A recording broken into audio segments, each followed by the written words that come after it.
For my mother, for rural India, for the non-English types.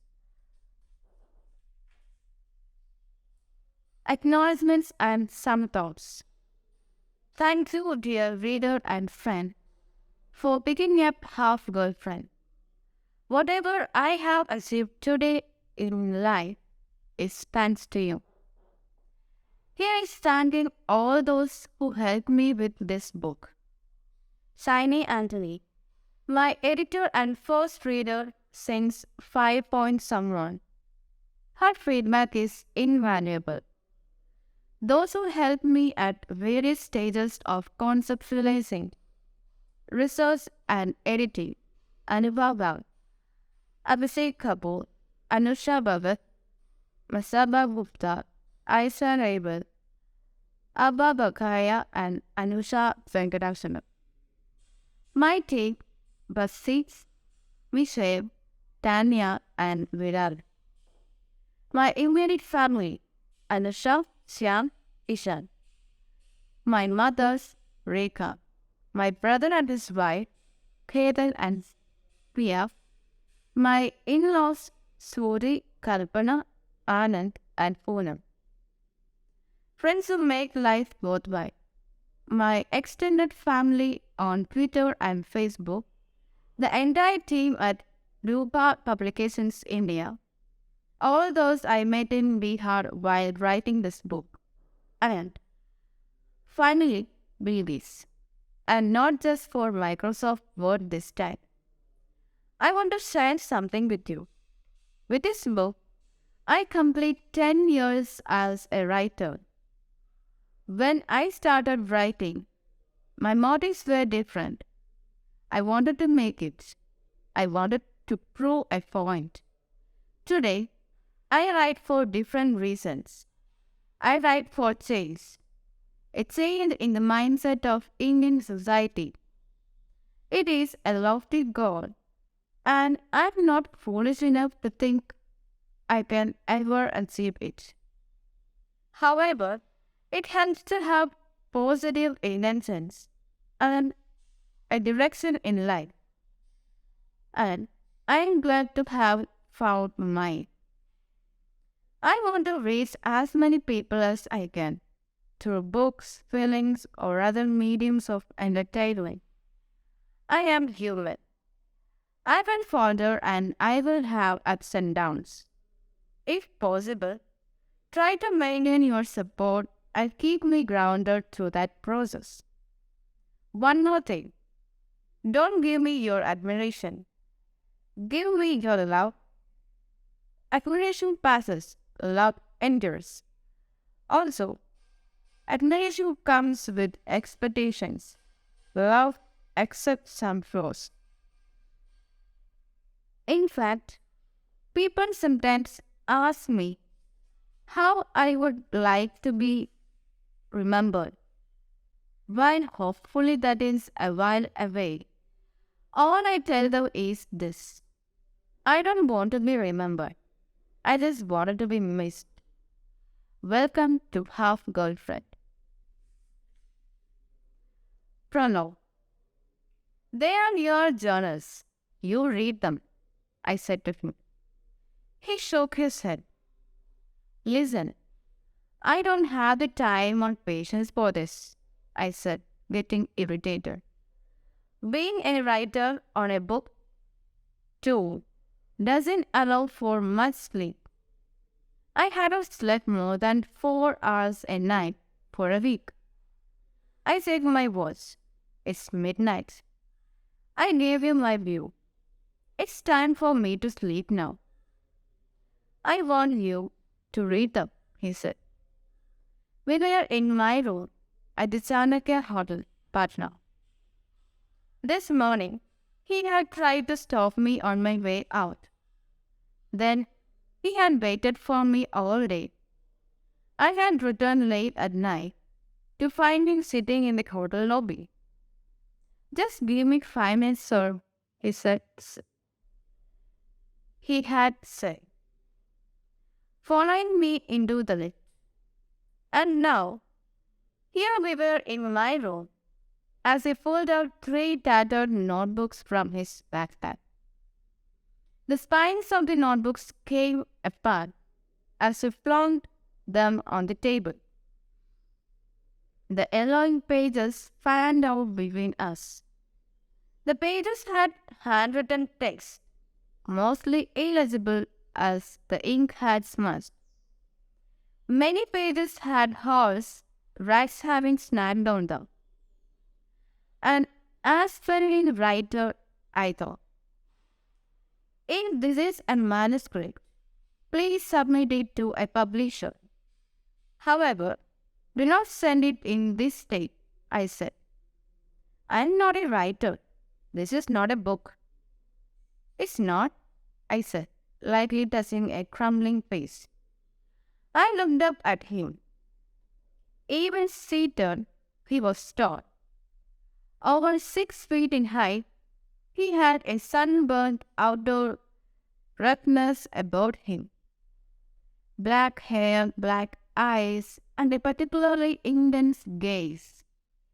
He wore a shirt 2 sizes too big for his lean frame. He had large hands. He reassembled the books.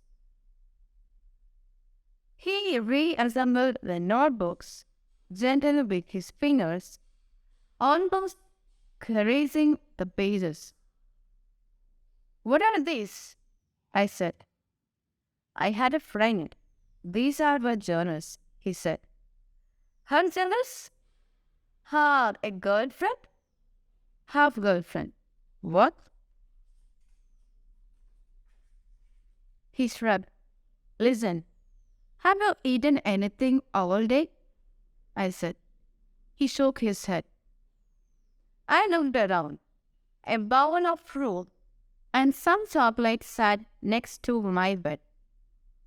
He took a piece of dark chocolate when I offered it. So what do you want from me? I asked. I said.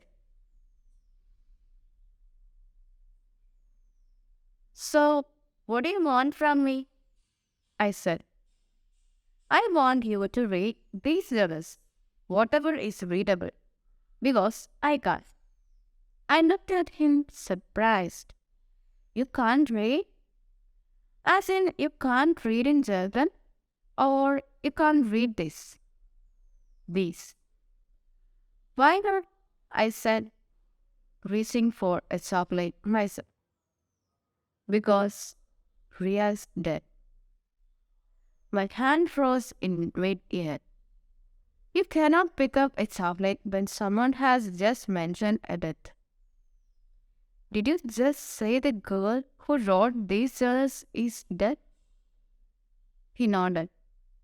I took a few deep breaths and wondered what to say next. Why are they in such terrible shape? I said after a pause. They are old. Her ex-landlord found them after years. Sorry, Mr. What's your... Sorry, mister. What's your name? Can I order some food first? I picked up the phone in the room and ordered 2 club sandwiches from the limited midnight menu. I am Madhav. Madhav Jha.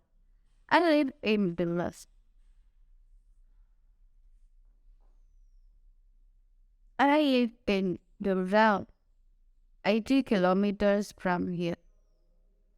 What do you do? I ran a school there. Oh, that's... I paused, searching for the right word. No, but? Not really. It's my mother's school. I was going to say that's unusual. You speak English. Not typical of someone who runs a school at the back of wheel. My English is still bad. I have a Bihari accent, he said, without a trace of self-consciousness. French people have a French accent when they speak English. My English wasn't even English until He trailed off and fell silent. I saw him swallow to keep his composure. And then he absently stopped the notebooks on the desk. Nothing. Actually, I went to St. Stephen's. In Delhi? Yes. English types call it Stevens. I smiled. And you are not one of the English types. Not at all. The doorbell saddled us. The waiter shifted the journals to put the sandwich tray on the table. A few sheets fell to the floor. Careful, Mother shouted, as if the waiter had broken some antique crystal. The waiter apologized and scooted out of the room. I offered Mother the club sandwich, which had tomatoes, cheese, and lettuce filling. He ignored me and rearranged the loose sheets of paper. Are you okay? Please eat. He nodded, his eyes still on the pages of his journal. I decided to eat, since my imposed guest didn't seem to care for my hospitality. These journals obviously mean a lot to you, but why have you brought them here? For you to read. Maybe they will be useful to you. How will they be useful to me? I said, my voice firmer with the food inside me. A part of me wandered here, out of my room as soon as possible.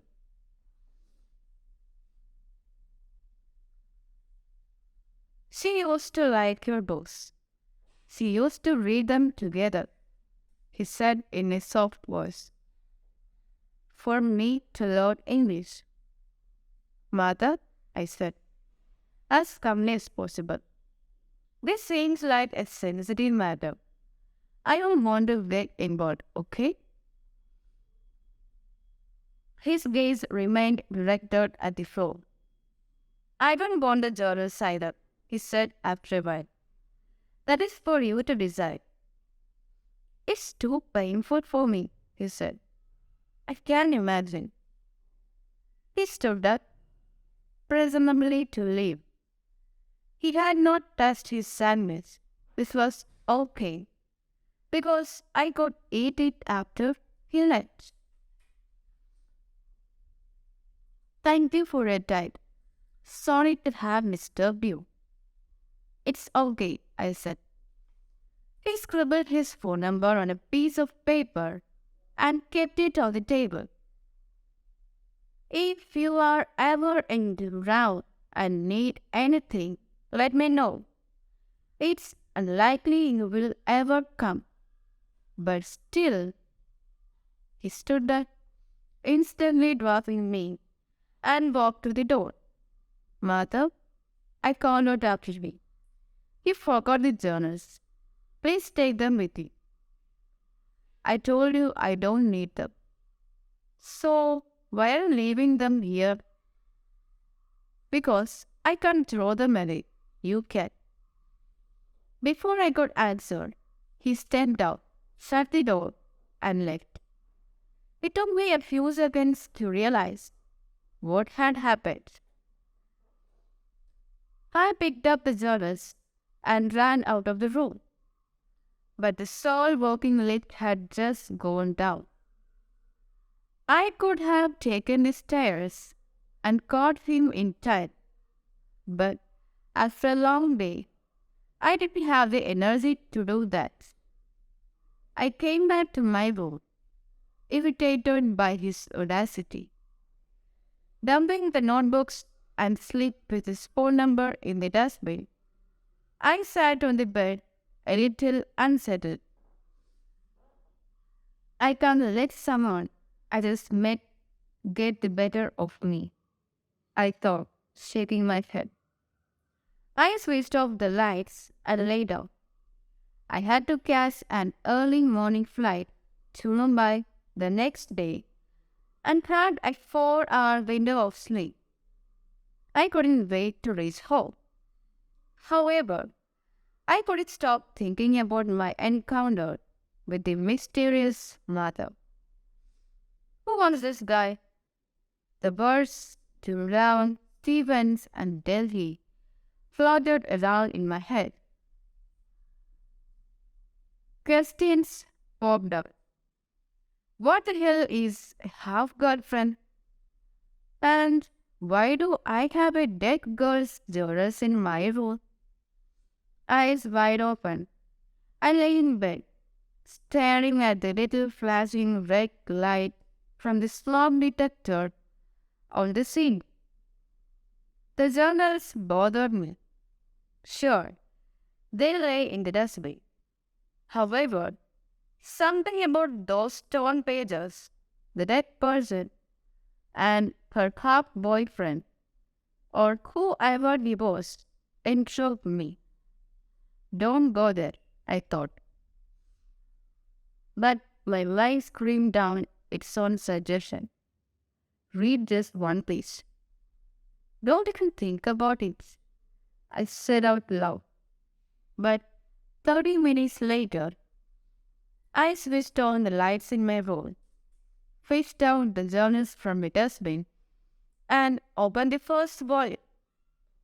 Most pages were too dull to read. I tried to make sense of what I could.